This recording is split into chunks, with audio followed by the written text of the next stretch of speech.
With gas prices skyrocketing, there's that push, as you mentioned, all the Russian oil news on reducing the U.S.'s dependence on Russian oil. And Joe Khalil actually spoke with lawmakers to see what it is exactly they're opposing. Joe? Excuse me, Adrienne. Yeah, that's right. President Biden, it was one of the first things that he did when he came into office. Through executive order, he halted drilling of oil and gas on federal lands. And this is part of his climate goals they take very seriously at the White House. But at this point, Republicans mostly are calling on the president to reverse that decision as a way to sort of cut off dependence for us and for allies on Russian energy.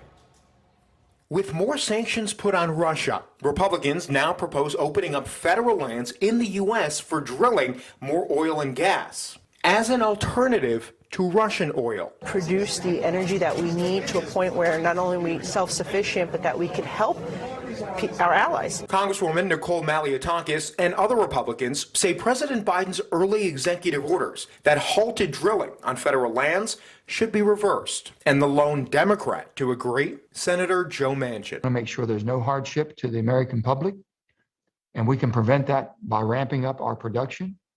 We have the ability. Ukrainian native Congresswoman Victoria Spartz says the U.S. can't convince other countries to cut off Russian energy unless we do the same. We're still importing Russian oil.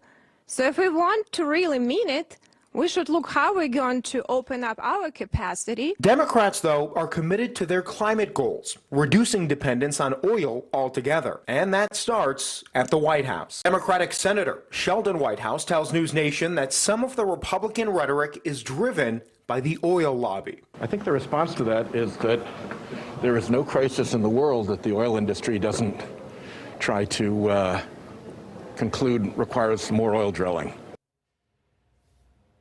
No, Adrienne, this could change, but at this point, we've seen no indication the White House is actually going to be doing this. What they are doing, and what President Biden announced in his State of the Union address, is open up strategic oil reserves, not just the U.S., but 30 partners across the world, to try to ease some of the gas prices that we know are going to increase because of this crisis. Adrienne. All right. Thank you so much for watching. Make sure to click on the red subscribe button below so you can get more of NewsNation's fact-driven, unbiased coverage.